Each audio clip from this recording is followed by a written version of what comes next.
En la audiencia de divorcio, mi esposo juró que me quitaría cada centavo. «Vas a vivir en la calle», se rió. Yo parecía indefensa, pero hice una llamada y un hombre con un traje carísimo entró por la puerta. El abogado más temido del estado, el hijo de mi empleada fallecida, a quien yo mantuve en secreto. El juez se quedó helado cuando él sacó un paquete de fotografías del portafolio. «Me alegra tenerte aquí. Sigue mi historia hasta el final y comenta desde qué ciudad me estás viendo. Así podré ver hasta dónde ha llegado mi historia». El aire acondicionado del tribunal zumbaba con esa monotonía que te taladra los nervios. Me senté en la silla de madera dura, sintiendo cómo el frío se me metía hasta los huesos a través del vestido azul marino que había elegido esa mañana. Pensé que era importante verme respetable, digna. Qué ingenua fui. Ramón estaba sentado al otro lado de la sala, su traje gris carbón impecable como siempre. A su lado, Daniela lucía un vestido rojo que costaba más que el salario mensual de 3 meses de cualquier trabajador honesto. 29 años, cabello rubio platinado, uñas perfectas. Todo lo que yo había dejado de ser hacía mucho tiempo, según mi esposo. El abogado de Ramón, un hombre corpulento con voz de barítono que retumbaba en la sala, se paseaba frente al estrado como un tiburón que huele sangre en el agua. «Su señoría», decía con esa sonrisa falsa que practican los abogados caros, «mi cliente ha sido extremadamente generoso al ofrecer cualquier compensación a la señora Fabiola Herrera. Después de 41 años de matrimonio, ella nunca trabajó un día en su vida. Vivió como una reina, gastando sin límites mientras mi cliente construía un imperio de la nada». Sentí que algo se retorcía en mi estómago. 41 años reducidos a esa mentira tan simple, tan cruel. Mis manos se aferraron al bolso negro que descansaba en mi regazo, el mismo bolso que había comprado en una tienda de segunda mano cuando Ramón me reducía la mesada porque gastaba demasiado en tonterías. «La verdad es», continuó el abogado, gesticulando teatralmente, «que la señora Herrera ha sido una carga financiera durante décadas. Mi cliente solicita que se le otorgue la custodia total de todos los bienes matrimoniales, incluyendo la residencia familiar de $500,000, las cuentas bancarias con un total de $2,5 millones y la empresa familiar valorada en $800,000. Ramón se inclinó hacia adelante en su silla y vi esa sonrisa que había llegado a odiar. Era la misma sonrisa que ponía cuando me explicaba por qué no podía comprar algo que necesitaba, por qué mis amigas no eran apropiadas para su estatus, por qué mis opiniones no importaban en las decisiones familiares. Cuando me tocó el turno de hablar, mi voz salió más pequeña de lo que esperaba. El micrófono amplificaba cada temblor, cada pausa insegura. «Su señoría, yo cuidé del hogar durante todos estos años. Crié. Bueno, no tuvimos hijos propios, pero cuidé de la casa. Organicé las cenas de negocios, apoyé a mi esposo en cada decisión importante». «¿Apoyo?». La voz de Ramón cortó el aire como un látigo. Su abogado le hizo un gesto para que se callara, pero ya era demasiado tarde. «¿Llamas apoyo a gastar mi dinero en caprichos? ¿A contratar empleadas domésticas que yo tenía que pagar? ¿A vivir como una parásita todos estos años?». El juez golpeó su martillo, pero Ramón no había terminado. Se puso de pie, ignorando las protestas de su abogado, y me miró directamente a los ojos. «Fabiola, vas a descubrir lo que es trabajar por primera vez en tu vida patética», dijo, su voz cargada de veneno. «Te voy a quitar hasta el último centavo. Vas a vivir en la calle donde perteneces». Daniela soltó una risita desde su asiento, cubriéndose la boca con su mano perfectamente manicurada. Sus ojos brillaban con una crueldad que me recordó a las niñas populares del colegio que se burlaban de las chicas más tímidas.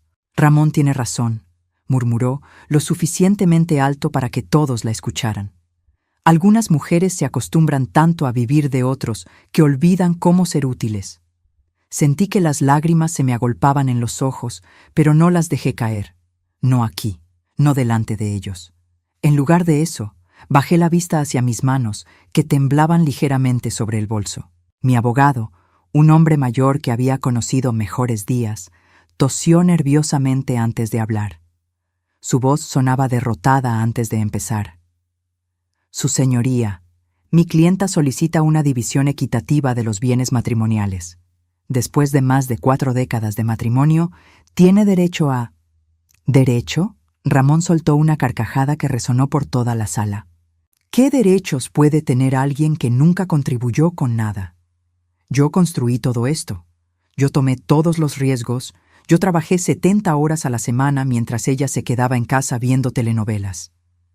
El abogado de Ramón sonrió satisfecho. Tenían planeado esto, cada palabra calculada para humillarme, para hacerme sentir pequeña e insignificante. Su señoría, dijo, mi cliente está dispuesto a ser generoso. Ofrecemos a la señora Herrera la suma de $50,000 como acuerdo final. Es más de lo que se merece, considerando que no tiene habilidades laborales, educación relevante o experiencia que le permita mantenerse a sí misma. $50,000 de un patrimonio de más de 2,5 millones. Las migajas de una vida entera. Sentí que algo se rompía dentro de mí. No era dolor, exactamente. Era algo más frío, más definitivo. Era el momento en que finalmente entendí que el hombre con quien había compartido 41 años de mi vida me veía exactamente como me estaba describiendo, como nada. Señora Herrera, dijo el juez, su voz neutra pero no sin compasión. ¿Acepta usted la oferta propuesta por la parte demandante? Levanté la vista lentamente.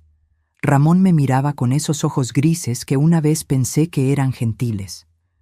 Daniela seguía sonriendo, como si estuviera viendo una película divertida. Los abogados esperaban, seguros de que aceptaría lo que me ofrecían porque, después de todo, ¿qué otra opción tenía una mujer como yo? Por un momento, consideré decir que sí. Sería más fácil. Podría tomar esos $50,000, encontrar un apartamento pequeño, vivir el resto de mis días en silencio y soledad.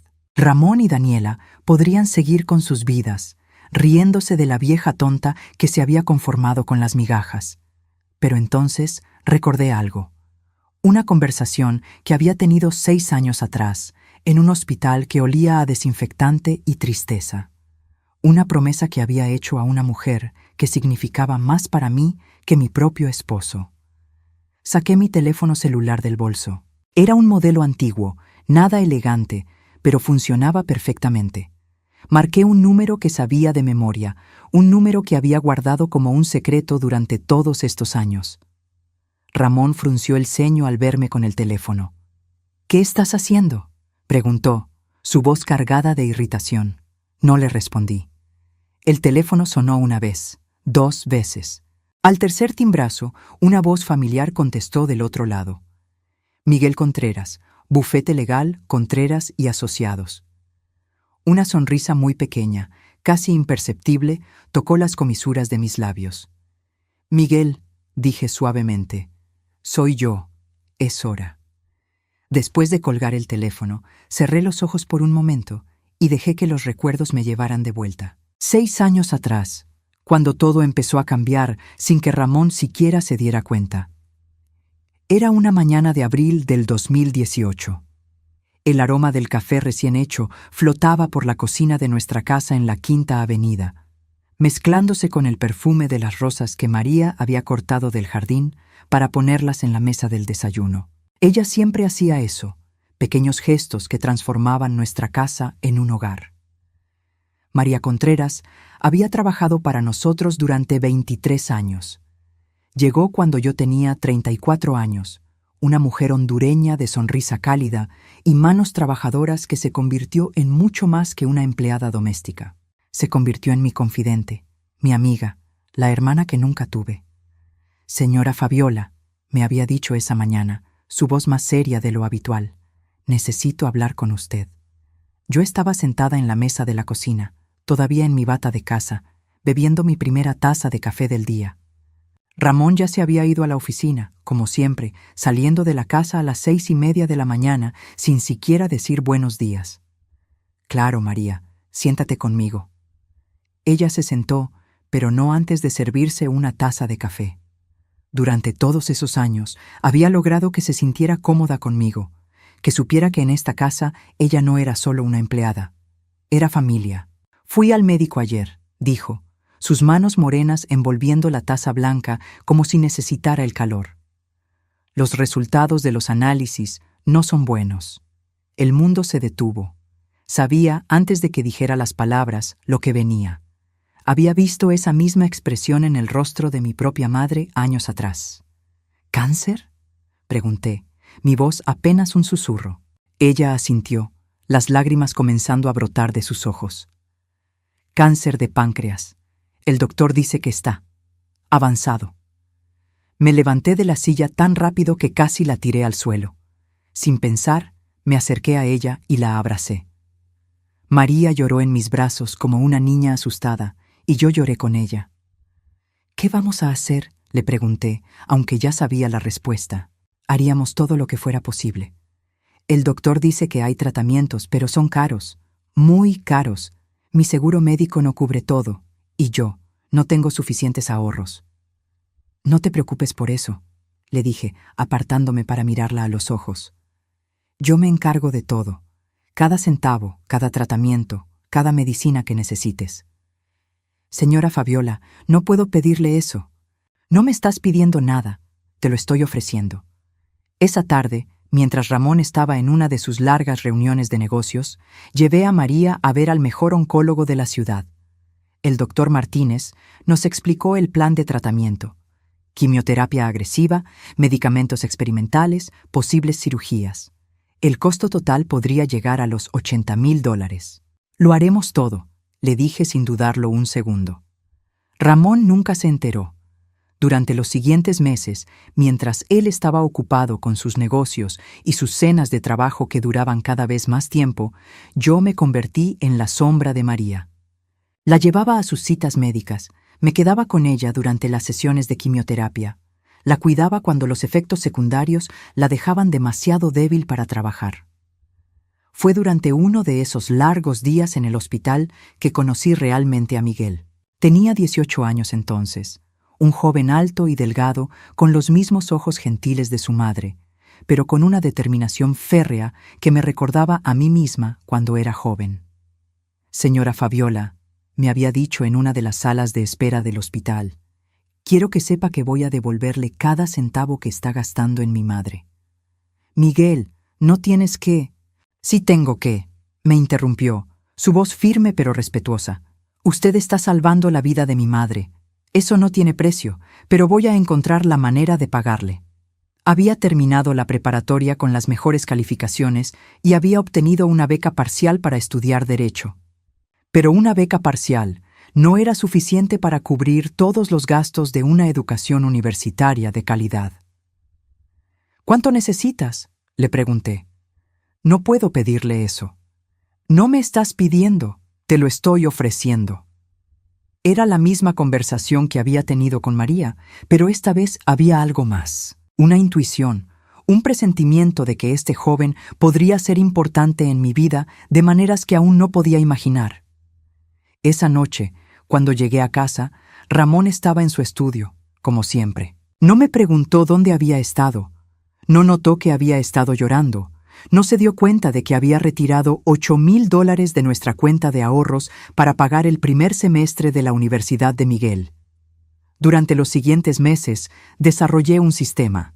Retiraba dinero en pequeñas cantidades, siempre con excusas diferentes: compras para la casa, regalos para sus cenas de negocios, gastos del jardín. Ramón nunca revisaba los estados de cuenta con detalles. Confiaba en mí para manejar los gastos del hogar mientras él se concentraba en cosas más importantes. Miguel estudió Derecho con una pasión que me emocionaba.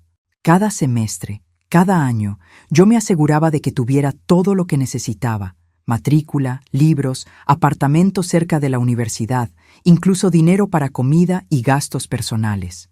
En total, durante 6 años, invertí $150,000 en su educación. Pero María perdió su batalla. Recuerdo el último día. Estaba en su cama del hospital, conectada a máquinas que pitaban constantemente. Miguel estaba a su derecha, yo a su izquierda. Ramón había venido una vez durante toda su enfermedad. 5 minutos de visita forzada para mantener las apariencias. Fabiola, me susurró María, su voz apenas audible. Prométeme algo. Lo que sea, le dije, tomando su mano entre las mías. Cuida de Miguel. Él va a hacer algo grande, algo especial, pero va a necesitar que alguien crea en él. Te lo prometo. Ella murió esa noche, en paz, rodeada de las 2 personas que la amábamos de verdad. Después del funeral, Miguel vino a verme a la casa. Ramón estaba en un viaje de negocios, por supuesto. No había considerado necesario cancelar sus planes para el funeral de la empleada. Señora Fabiola, me dijo Miguel, sentado en la misma silla de la cocina donde su madre solía desayunar conmigo. Quiero que sepa que voy a terminar mis estudios. Voy a convertirme en el mejor abogado que pueda ser. Y cuando eso pase, voy a estar aquí para usted, siempre que me necesite. Le entregué el anillo de María, un simple anillo de plata que ella siempre llevaba puesto. Tu madre quería que lo conservaras, le dije. Miguel se lo puso en su dedo meñique y me miró con una solemnidad que iba más allá de sus 18 años. Algún día, me dijo, voy a devolverle todo lo que ha hecho por nosotros. Durante los siguientes 6 años mantuve el contacto con Miguel. Le mandaba $1,200 cada mes, dinero que Ramón nunca notó que faltaba. Graduación de la universidad, entrada a la escuela de Derecho, prácticas profesionales en los mejores bufetes de la ciudad. Lo vi crecer, lo vi convertirse en el hombre brillante que María había soñado que sería, y ahora, sentada en este tribunal frío e impersonal, mientras Ramón me despojaba de mi dignidad delante de extraños, finalmente entendí por qué había sido tan importante mantener ese secreto todos estos años. No había sido solo generosidad, había sido una inversión en justicia. Una voz familiar contestó del otro lado del teléfono, y supe que el niño que había cuidado como a un hijo estaba a punto de convertirse en mi protector. El silencio en la sala del tribunal se volvió espeso como miel. Todos los ojos estaban fijos en mí, esperando que colgara el teléfono y aceptara mi humillación con la dignidad silenciosa que habían esperado durante 41 años. Ramón tamborileó con los dedos sobre la mesa, impaciente. Daniela se retocó el lápiz labial usando la pantalla de su teléfono como espejo. Miguel, repetí al teléfono, mi voz ahora más firme. Estoy en el Tribunal del Distrito, sala 302. ¿Puedes venir? La voz al otro lado era calmada, profesional, pero pude detectar algo más debajo de la superficie. Una determinación que me recordó a su madre. Ya estoy en camino, señora Fabiola. Llegaré en 15 minutos. Colgué y coloqué el teléfono de vuelta en mi bolso. El abogado de Ramón se aclaró la garganta. Su señoría, la señora Herrera está obviamente jugando por tiempo. Mi cliente tiene una agenda muy ocupada y... Estoy esperando a mi representante legal, dije con calma, interrumpiéndolo. Ramón se echó a reír, una risa áspera que resonó por la sala. ¿Tu representante legal? Fabiola, contrataste al abogado más barato que pudiste encontrar porque ni siquiera tienes dinero para uno decente. ¿Qué estás tramando ahora? No le respondí. En lugar de eso, me acomodé en mi silla y crucé las manos sobre mi regazo. Por primera vez en meses, me sentía completamente tranquila. Era como si una carga invisible se hubiera levantado de mis hombros.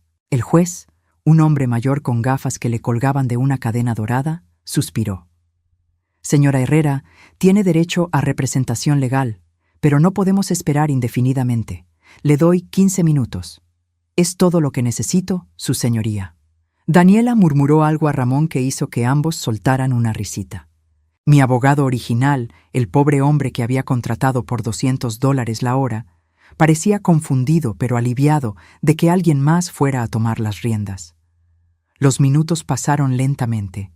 Podía sentir la impaciencia creciendo en el lado de Ramón.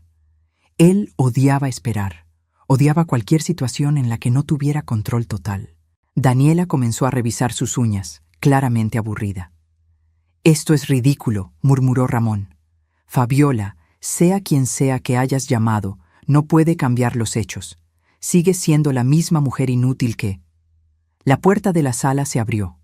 El hombre que entró era alto, elegante, vestido con un traje negro que claramente costaba más que mi auto. Su cabello oscuro estaba perfectamente peinado hacia atrás y llevaba un portafolio de cuero marrón que parecía haber sido hecho a mano por artesanos italianos. Pero lo que más me llamó la atención fueron sus ojos. Los mismos ojos gentiles de María, pero ahora con una intensidad que no había estado ahí cuando era un joven universitario. Miguel Contreras había crecido para convertirse en exactamente el hombre que su madre había soñado que sería. Se acercó a mi mesa con pasos seguros, colocó su portafolio en la superficie y se inclinó para darme un beso en la mejilla. «Lamento llegar tarde, señora Fabiola», dijo con una sonrisa que me derritió el corazón. El tráfico estaba imposible. Ramón había palidecido visiblemente. Sus ojos se movían entre Miguel y yo, tratando de procesar lo que estaba viendo. «¿Quién diablos es este?», preguntó, su voz más alta de lo habitual. Miguel se enderezó y se dirigió al juez con una reverencia profesional. «Su señoría, Miguel Contreras, socio senior del bufete Contreras y Asociados. Represento a la señora Fabiola Herrera en estos procedimientos de divorcio». El abogado de Ramón frunció el ceño y susurró algo urgente al oído de mi esposo. Pude ver el momento exacto en que Ramón reconoció el nombre. Su rostro se puso completamente blanco. «¿Contreras y Asociados?», murmuró. «¿El bufete que ganó el caso Morrison contra el Estado? ¿El que destrozó a Peterson Industries el año pasado?». Miguel sonrió, pero no era una sonrisa cálida. Era la sonrisa de un depredador que acababa de detectar a su presa. «El mismo», dijo simplemente. Daniela se inclinó hacia Ramón. «¿Qué pasa? ¿Quién es?», susurró, pero su voz llevaba un tono de nerviosismo que no había estado ahí antes. «Es el abogado más temido del Estado», respondió Ramón, su voz apenas audible. «Destruye vidas por deporte». Miguel abrió su portafolio y comenzó a sacar documentos, pilas y pilas de documentos, todos organizados en carpetas de colores diferentes. Sus movimientos eran precisos, metódicos. Cada papel tenía su lugar exacto. «Su señoría», dijo Miguel, su voz llenando la sala con una autoridad natural. «Me disculpo por la interrupción, pero necesito tiempo para revisar los términos que se han discutido hasta ahora. Entiendo que la parte demandante ha hecho una oferta de $50,000 a mi clienta». El abogado de Ramón se aclaró la garganta nerviosamente. Sí, esa es la oferta. Consideramos que es más que generosa dadas las circunstancias». «¿Las circunstancias?», Miguel levantó una ceja. «¿Se refiere a las circunstancias de un matrimonio de 41 años? ¿O se refiere a las circunstancias de un patrimonio matrimonial valuado en más de $3,200,000? Esa cifra no es correcta», protestó el abogado de Ramón. «El patrimonio total es de aproximadamente $2,5 millones». Miguel sonrió y sacó una carpeta roja de su portafolio. «¿Incluyendo las cuentas offshore en las Islas Caimán? ¿Y la propiedad en Costa Rica que fue comprada el año pasado? ¿Y las inversiones en el fondo de cobertura Wellington que se hicieron a nombre de la empresa, pero usando fondos matrimoniales?» El silencio que siguió fue ensordecedor. Ramón había dejado de respirar. Daniela lo miraba con los ojos muy abiertos, como si estuviera viendo a un extraño. «No sé de qué está hablando», dijo Ramón, pero su voz temblaba. Miguel sacó otra carpeta, esta vez azul. «Señor Herrera, tengo extractos bancarios, registros de transferencias y documentos de incorporación que muestran un patrón sistemático de ocultación de activos matrimoniales. También tengo evidencia de que se han usado fondos de la empresa familiar para financiar gastos personales, incluyendo un apartamento en el centro de la ciudad que ha sido usado para encuentros extramatrimoniales». Daniela se puso rígida. Sus ojos se movieron rápidamente entre Miguel y Ramón. «¿Qué apartamento?», preguntó, su voz súbitamente helada. «El apartamento en el edificio Meridian, piso 18», respondió Miguel sin siquiera mirarla. «Alquilado bajo el nombre de la empresa, pero usado exclusivamente para actividades no relacionadas con el negocio». Pude ver que Daniela estaba procesando esta información. Su expresión cambió de confusión a comprensión, y luego a algo que se parecía peligrosamente a la furia. «Ramón», dijo lentamente, «me dijiste que no tenías dinero para el apartamento que querías que compartiéramos». «Daniela, no ahora». Ramón trató de calmarla, pero ella ya se había puesto de pie. «¿Me estás diciendo que tienes un apartamento secreto? ¿Para qué? ¿Para quién más?» Miguel observaba este intercambio con la satisfacción serena de un maestro de ajedrez que acababa de poner a su oponente en jaque. Sacó una tercera carpeta, esta vez verde. «Señor Herrera», dijo, su voz cortando a través de la discusión que se estaba desarrollando entre Ramón y Daniela. «También tengo documentación extensa sobre gastos de entretenimiento que incluyen cenas, hoteles y joyas compradas para múltiples personas durante los últimos 3 años. ¿Le gustaría que revisemos estos gastos en detalle?» Ramón se desplomó en su silla, como si alguien hubiera cortado los hilos que lo sostenían. Su rostro había adquirido un tono grisáceo enfermizo. ¿Múltiples personas? La voz de Daniela era peligrosamente baja. «¿Ramón? ¿Múltiples personas?» Por primera vez desde que había entrado al tribunal esa mañana, sonreí. No era una sonrisa grande o dramática, era pequeña, satisfecha, la sonrisa de una mujer que finalmente estaba viendo que se hacía justicia. Miguel cerró la carpeta verde y miró directamente al abogado de Ramón. «Creo que necesitamos revisar esa oferta de $50,000, dijo con calma, considerando las circunstancias reales del caso. El juez se inclinó hacia adelante, claramente intrigado por el giro que habían tomado los eventos. «Señor Contreras, ¿está sugiriendo que hay activos ocultos?» «Su señoría, estoy afirmando que hay activos ocultos, mal uso de fondos matrimoniales y una campaña deliberada para defraudar a mi clienta de sus derechos legítimos después de más de 4 décadas de matrimonio». Miguel abrió su portafolio una vez más y sacó una carpeta final. Esta era negra, más gruesa que las otras.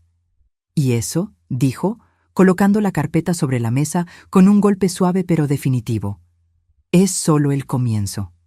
Ramón me miró por primera vez desde que Miguel había entrado. En sus ojos grises ya no había arrogancia ni crueldad. Solo había miedo. El niño que había ayudado a criar se había convertido en el hombre que finalmente me devolvería mi dignidad. La carpeta negra descansaba sobre la mesa como una bomba sin detonar.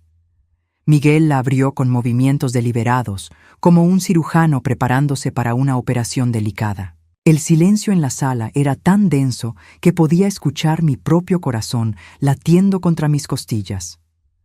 «Su señoría», comenzó Miguel, su voz clara y profesional, «lo que estoy a punto de presentar documenta un patrón de engaño financiero y personal que se extiende durante los últimos 5 años del matrimonio de mi clienta». Ramón había comenzado a sudar. Podía ver las gotas de transpiración formándose en su frente, a pesar del aire acondicionado que mantenía la sala fría como una morgue. «Esto es una farsa», murmuró, pero su voz había perdido toda su bravuconería anterior. «No tienes derecho a husmear en mis asuntos privados». Miguel sonrió, y por primera vez pude ver un destello de la personalidad feroz que había convertido su bufete en una leyenda. «Señor Herrera, cuando usted decidió ocultar activos matrimoniales y usar fondos comunes para financiar sus aventuras extramatrimoniales, convirtió sus asuntos privados en asuntos legales muy públicos». Sacó la primera fotografía de la carpeta y la colocó sobre el estrado donde el juez pudiera verla claramente. Desde mi posición solo pude distinguir que era una imagen en color, pero el efecto que tuvo en Ramón fue inmediato y devastador. Su rostro se puso completamente blanco. «Esta fotografía fue tomada el 15 de marzo del año pasado en el restaurante La Belle Époque», explicó Miguel con la misma calma con que uno comentaría el clima. «Muestra al señor Herrera cenando con una mujer que no es ni su esposa ni la señorita Daniela Santos, presente hoy en la sala». Daniela se volteó tan rápido hacia Ramón que casi se cae de su silla. «¿Qué mujer?». Su voz había subido una octava completa. Miguel colocó una segunda fotografía. Esta fue tomada el 5 de abril en el Hotel Regency. Una mujer diferente, nuevamente. Luego una tercera, Hotel Continental, 23 de abril. Y una cuarta, Club de Golf Riverside, 30 de abril.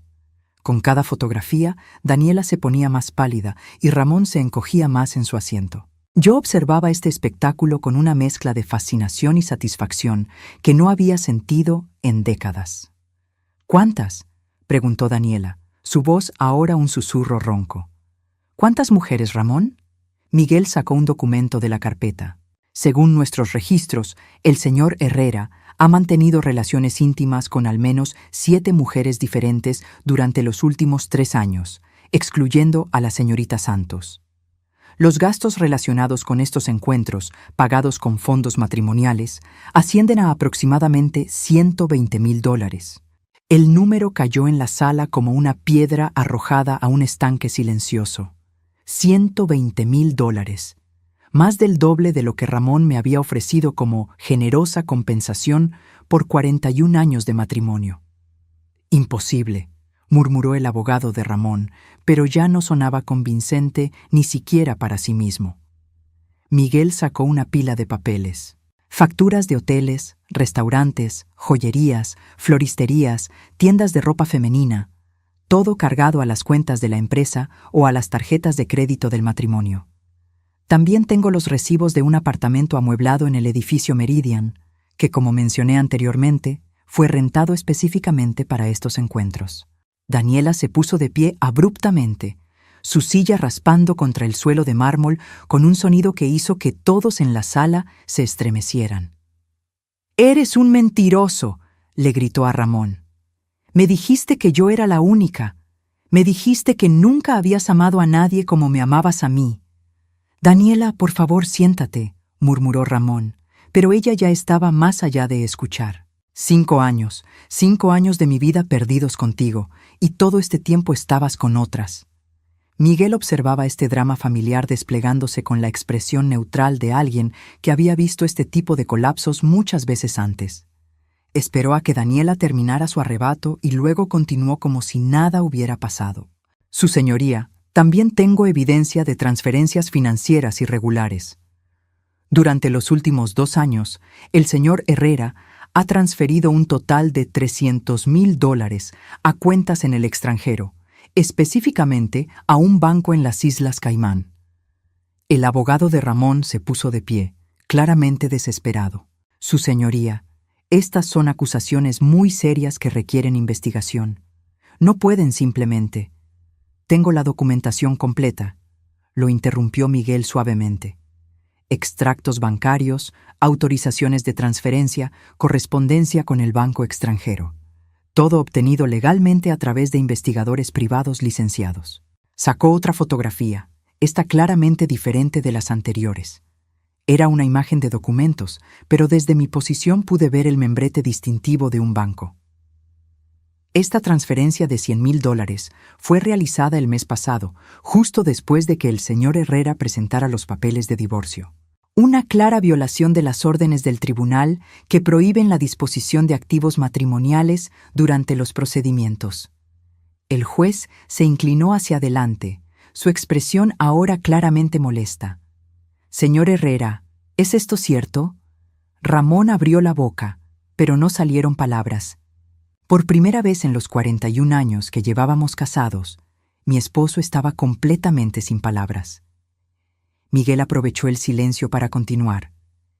«Pero, su señoría, lo más revelador no son las transferencias de dinero, sino el propósito detrás de ellas». Sacó un último documento de la carpeta negra. Este parecía ser algún tipo de contrato legal.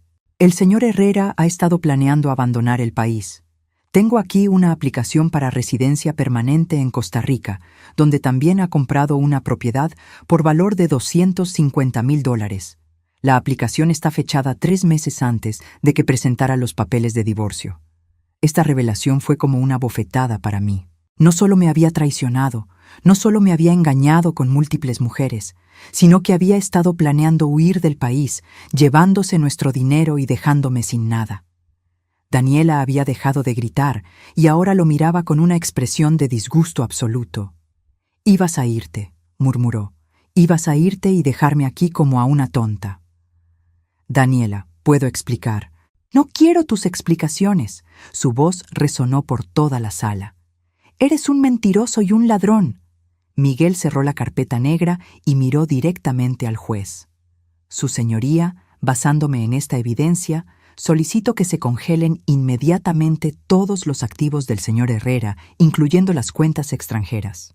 También solicito una orden de restricción que le prohíba salir del país mientras este caso esté pendiente. El abogado de Ramón estaba visiblemente en pánico. Su señoría, estas son medidas extremas. Mi cliente tiene derecho al debido proceso. Su cliente tiene derecho al debido proceso, concordó el juez, pero no tiene derecho a defraudar a la corte ni a ocultar activos matrimoniales, concedidas ambas solicitudes. El martillo del juez resonó en la sala como un disparo.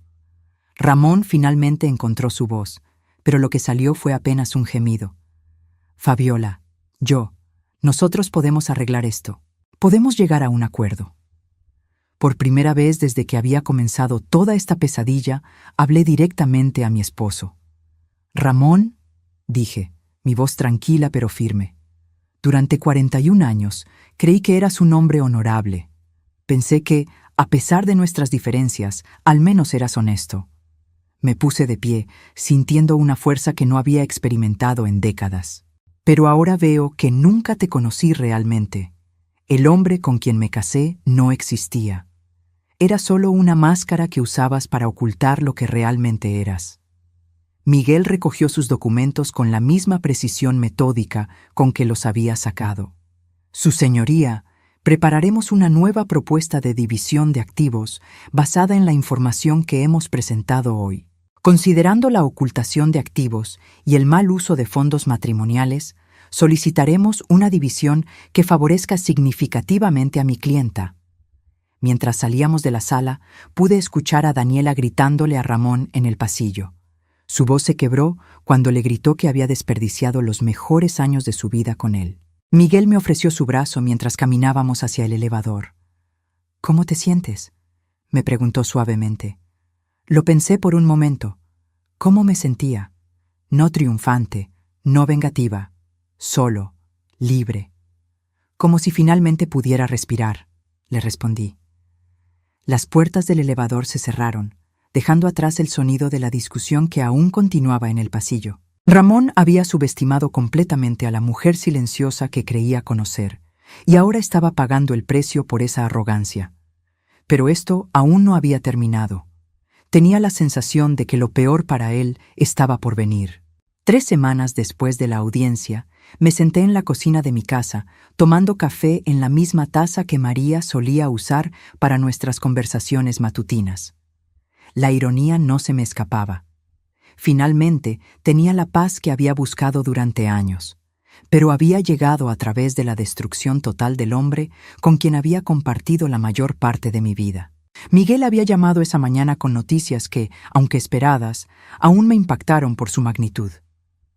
Las autoridades fiscales han comenzado una investigación completa de las finanzas de Ramón, me había dicho, su voz profesional pero con un matiz de satisfacción personal.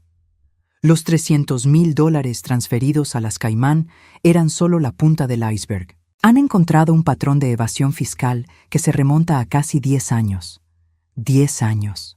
Durante una década completa, mientras yo había estado contando cada centavo para los gastos del hogar, preocupándome por el futuro financiero de nuestra familia, Ramón había estado sistemáticamente robando a la hacienda pública y ocultando dinero en el extranjero. ¿Qué significa esto para él?, le pregunté, aunque ya sospechaba la respuesta. Cargos criminales, Fabiola, evasión fiscal, ocultación de activos, posible lavado de dinero. Está viendo una sentencia de prisión de entre 5 y 10 años, además de multas que podrían ascender a más de $1 millón. Colgué el teléfono y me quedé sentada en el silencio de la cocina, procesando esta información. No sentía alegría por la desgracia de Ramón, pero tampoco sentía pena. Era como ver las consecuencias naturales de decisiones que él había tomado libremente durante años. El timbre de la puerta me sacó de mis pensamientos. A través de la mirilla pude ver a una mujer que no reconocí inmediatamente, hasta que habló. «Señora Herrera, soy Patricia Mendoza, del periódico local. Me pregunto si podría hacerle algunas preguntas sobre su esposo. Abrí la puerta, pero mantuve la cadena de seguridad puesta. No tengo comentarios que hacer.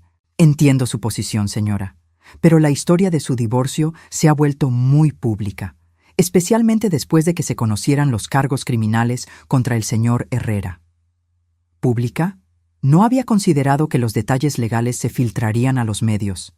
Miguel me había advertido que era una posibilidad, pero había estado tan concentrada en sobrevivir el proceso legal que no había pensado en las ramificaciones sociales. ¿Qué exactamente se ha publicado?, pregunté. La reportera consultó su libreta. Los cargos por evasión fiscal son de registro público. También lo son los detalles del divorcio presentados en la corte, incluyendo la evidencia de múltiples aventuras extramaritales y la ocultación de activos matrimoniales. Cerré los ojos por un momento.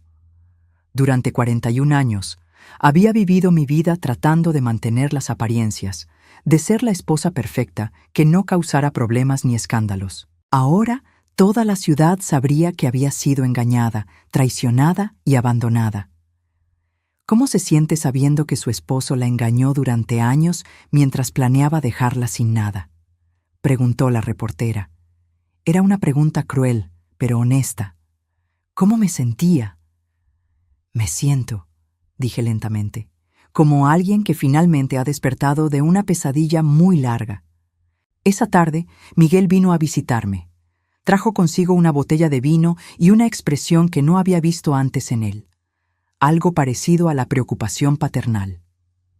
¿Estás bien con toda la atención mediática?, me preguntó mientras yo servía el vino en copas que Ramón había comprado en uno de sus viajes de negocios. Es extraño, admití.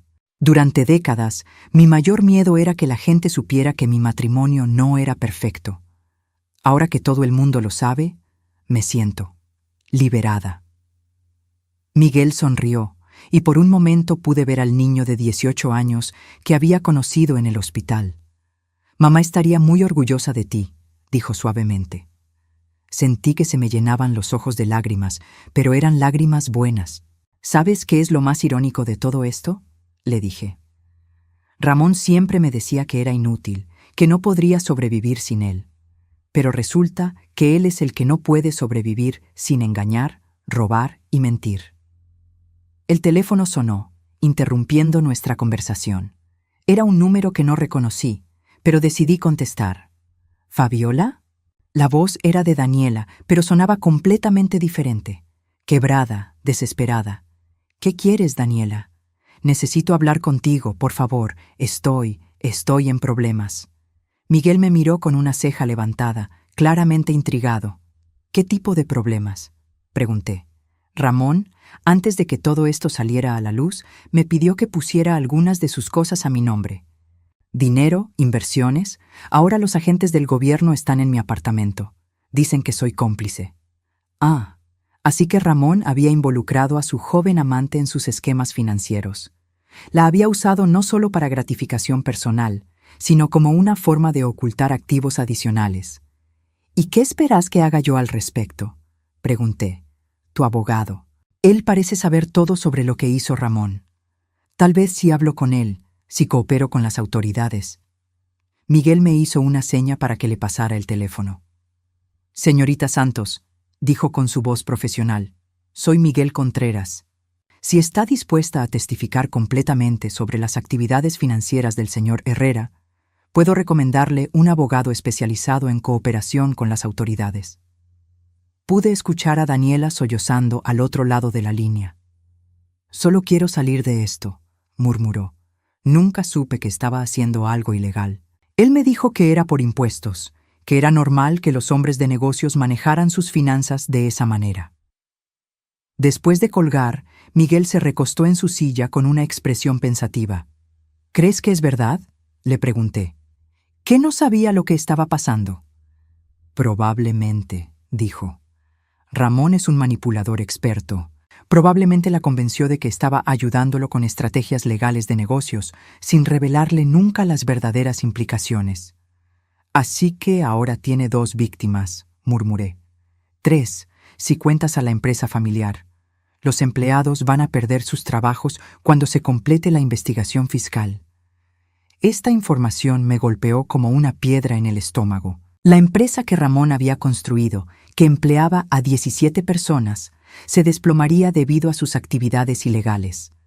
Familias trabajadoras perderían sus ingresos por la codicia y arrogancia de mi esposo. ¿Hay algo que podamos hacer por ellos?, pregunté. Miguel me miró con una expresión que me recordó intensamente a María. ¿Qué tienes en mente? La compensación del divorcio. Cuando todo esté finalizado, aproximadamente ¿cuánto recibiré? Considerando los activos ocultos que hemos descubierto y las penalizaciones por ocultación, probablemente alrededor de $1.800.000 más la casa. Era más dinero del que había imaginado tener jamás. Más de lo que necesitaría para vivir cómodamente el resto de mi vida. Quiero establecer un fondo, le dije, para ayudar a los empleados de la empresa mientras encuentran nuevos trabajos, y para las familias que puedan verse afectadas por todo esto.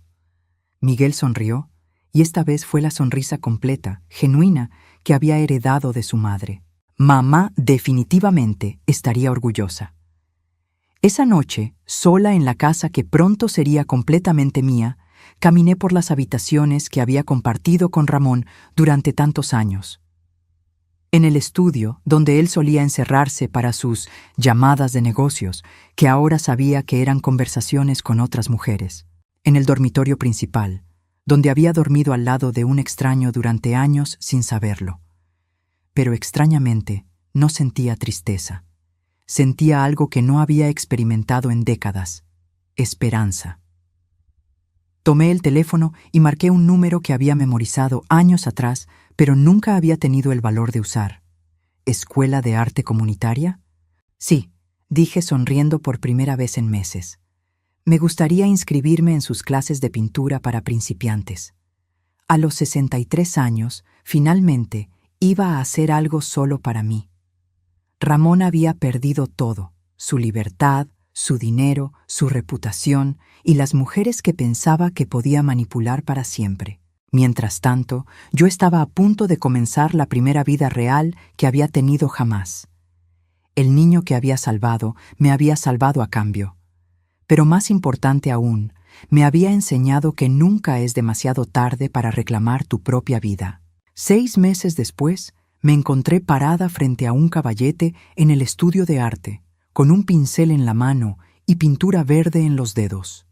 La luz de la tarde entraba por las ventanas altas, iluminando la tela donde había estado trabajando durante semanas. Un retrato de María en su jardín, rodeada de las rosas que tanto amaba cuidar. «Está hermoso», dijo una voz detrás de mí. Me volteé para encontrar a Miguel en la entrada del estudio, vestido casualmente con jeans y una camisa azul. En sus manos llevaba una pequeña caja envuelta en papel dorado. «¿Qué es eso?», pregunté, limpiándome las manos en el delantal que había comprado específicamente para mis clases de pintura. «Un regalo», dijo simplemente. «Hoy se cumplen 6 meses desde que todo cambió para nosotros». Abrí la caja cuidadosamente. Dentro, envuelto en terciopelo azul marino, estaba el anillo de plata de María. Pero ahora tenía algo adicional: una pequeña piedra verde engarzada al lado de la banda original. «Una esmeralda», explicó Miguel, «el color favorito de mamá. Mandé que se la agregaran al anillo». Sentí que se me llenaban los ojos de lágrimas mientras tomaba el anillo. «Miguel, no puedo aceptar esto. Era de tu madre, debería quedarse contigo. Y por eso te lo estoy dando», dijo con firmeza. Mamá siempre decía que la familia no se define por la sangre, sino por el amor y el sacrificio mutuo. Tú la amaste como a una hermana, y ella te amó como a una hija. Y yo, hizo una pausa, como si estuviera buscando las palabras correctas. Yo te amo como a una madre. No pude contener las lágrimas. Durante 63 años había anhelado escuchar esas palabras de alguien que las dijera con sinceridad total. Ramón nunca me había dicho que me amaba sin condiciones, sin expectativas, sin agenda oculta. Pero este joven, que no tenía obligación alguna hacia mí, me estaba ofreciendo el amor puro y honesto que había estado buscando toda mi vida. «Yo también te amo, Miguel», le dije, abrazándolo fuertemente. «Eres el hijo que nunca tuve, el hijo que siempre quise». Nos quedamos así durante varios minutos, dos personas que habían encontrado una familia en los lugares más inesperados. «¿Sabes algo de Ramón?», le pregunté cuando finalmente nos separamos. Miguel asintió, su expresión volviéndose más seria. «La semana pasada fue sentenciado. 7 años de prisión, más la obligación de pagar $800,000 en multas y restituciones al fisco». Su abogado trató de negociar una pena menor, alegando que era un hombre mayor sin antecedentes, pero el juez no mostró compasión. 7 años. Ramón tendría 72 años cuando saliera de prisión, si es que salía. Su salud nunca había sido excelente, y la tensión de los últimos meses había cobrado su precio. ¿Y Daniela? Aceptó un acuerdo de culpabilidad, 18 meses de libertad condicional y obligación de devolver $60,000 que estaban en cuentas a su nombre. Su abogado logró convencer al fiscal de que era una víctima manipulada, no una conspiradora intencional. Me senté en la silla junto al caballete, procesando esta información. Era extraño pensar que la mujer que me había humillado en el tribunal también había sido víctima de Ramón, aunque de manera diferente. «¿Cómo te sientes con todo esto?», me preguntó Miguel. Era una pregunta que me había estado haciendo a mí misma durante meses. ¿Cómo me sentía sabiendo que el hombre que una vez amé estaría en prisión? ¿Que había perdido todo por su propia codicia y arrogancia? «Me siento en paz», respondí finalmente. «No siento alegría por su sufrimiento, pero tampoco siento culpa por las consecuencias de sus propias acciones. Por primera vez en décadas, puedo dormir por las noches sin preocuparme por qué nueva mentira o traición descubriré mañana». Miguel sonrió y se sentó en la silla frente a mí. «Mamá estaría muy orgullosa de la mujer en la que te has convertido». «¿La mujer en la que me he convertido?», pregunté confundida. «Miguel, soy la misma persona que era antes». «No», dijo con firmeza. «Antes eras una mujer que se escondía, que se conformaba con migajas de afecto, que creía que merecía ser tratada mal. Ahora eres una mujer que se defiende a sí misma, que persigue sus propios sueños, que entiende su propio valor». Miré alrededor del estudio de arte. Mis pinturas colgadas en las paredes, mis pinceles organizados en frascos de cristal, mis tubos de pintura alineados como pequeños soldados coloridos. Esta habitación representaba algo que nunca había tenido durante mi matrimonio. Un espacio que era completamente mío, donde podía crear algo hermoso sin pedir permiso a nadie. «¿Sabes qué es lo más extraño?», le dije. «Durante años me preocupé por lo que la gente pensaría si mi matrimonio fracasaba. Creía que ser divorciada me haría menos respetable, menos valiosa. Pero ahora que todo el mundo sabe la verdad, me siento más respetada que nunca». Era cierto. En los últimos meses había recibido más llamadas de amigas de la infancia, más invitaciones a almorzar, más conversaciones genuinas que en los últimos 10 años combinados. La gente me veía de manera diferente ahora, no como la esposa sumisa de un hombre exitoso, sino como una mujer que había sobrevivido a la traición y había salido más fuerte. «El fondo que estableciste para los empleados», dijo Miguel, «ya ha ayudado a 14 familias. 3 personas han encontrado nuevos empleos, 2 han comenzado sus propios negocios pequeños y 1 está estudiando para obtener una nueva certificación profesional. Había decidido invertir $200,000 del acuerdo de divorcio en este fondo. No lo necesitaba para mi propia supervivencia, y sabía que María habría aprobado usar el dinero para ayudar a familias trabajadoras». «¿Y la señora González?», pregunté. Era la viuda de un empleado que había muerto de un ataque cardíaco poco después de que cerrara la empresa. Sus hijos van a poder terminar la universidad. Los pagos del fondo cubrirán sus matrículas durante los próximos 3 años. Esta noticia me llenó de una satisfacción profunda. El dinero que Ramón había intentado esconder de mí ahora estaba sirviendo para crear oportunidades educativas, exactamente como había hecho años atrás con Miguel. «Hay algo más», dijo Miguel, sacando un sobre de su chaqueta. «Una propuesta». Abrí el sobre y encontré lo que parecía ser un contrato legal. «Es una oferta para comprar la empresa», explicó. «O más bien, los restos de ella. los activos, los contratos que aún son válidos, algunos de los empleados que quieren regresar. Fruncí el ceño mientras leía el documento. Pero la empresa está en bancarrota. No la empresa tal como existía bajo Ramón. Una nueva empresa, construida sobre principios diferentes. Transparencia total, trato ético a los empleados, prácticas financieras completamente legales. ¿Quién sería el propietario?, pregunté, aunque ya sospechaba la respuesta. Miguel sonrió. Una sociedad, tú como inversionista principal y socia silenciosa, yo como director legal y de operaciones. Los empleados que regresen recibirían participación en las ganancias después del primer año. La idea me emocionó de una manera que no había esperado. No solo estaría ayudando a restaurar los empleos que se habían perdido por las acciones de Ramón, sino que estaría creando algo nuevo, algo ético, algo que honraría la memoria de María y los valores que ella había tratado de inculcar en su hijo. ¿Cómo lo llamaríamos?, pregunté. Contreras y Asociados, consultoría de negocios. ¿Sin Herrera en el nombre? Miguel negó con la cabeza. Ese nombre tiene demasiada historia negativa. Es hora de empezar completamente de nuevo. Esa noche, después de que Miguel se fuera, me senté en la cocina con una taza de té, el anillo de María brillando en mi dedo. La casa estaba silenciosa, pero no era el silencio opresivo de la soledad. Era el silencio pacífico de alguien que finalmente estaba cómoda en su propia piel. Pensé en los últimos 6 meses, las clases de arte, las nuevas amistades, el fondo de ayuda y ahora la posibilidad de una nueva empresa. A los 63 años estaba viviendo la vida más plena y auténtica que había tenido jamás. Tomé papel y pluma de la gaveta de la cocina y comencé a escribir una carta. No para enviar a nadie, sino para mí misma. Una carta a la mujer que había sido y un reconocimiento de la mujer en la que me había convertido. Querida Fabiola, comencé, durante 41 años creíste que tu valor dependía de complacer a un hombre que nunca te vio realmente.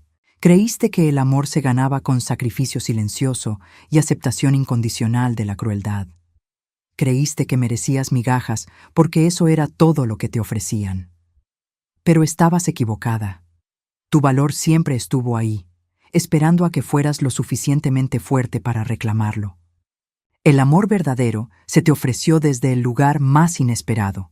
Un niño huérfano que necesitaba una madre tanto como tú necesitabas un hijo. Nunca es demasiado tarde para comenzar de nuevo.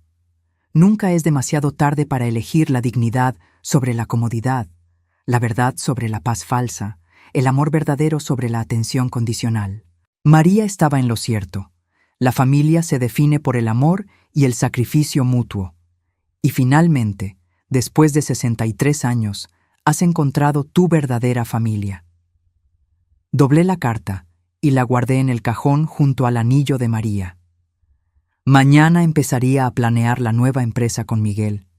Mañana continuaría con mis clases de arte. Mañana viviría otro día de la vida que había estado esperando durante décadas.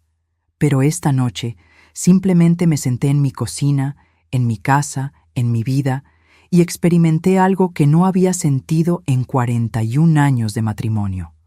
Gratitud completa y absoluta por exactamente dónde estaba y quién era. El niño que había salvado me había salvado a cambio, pero lo más importante de todo era que finalmente había aprendido a salvarme a mí misma.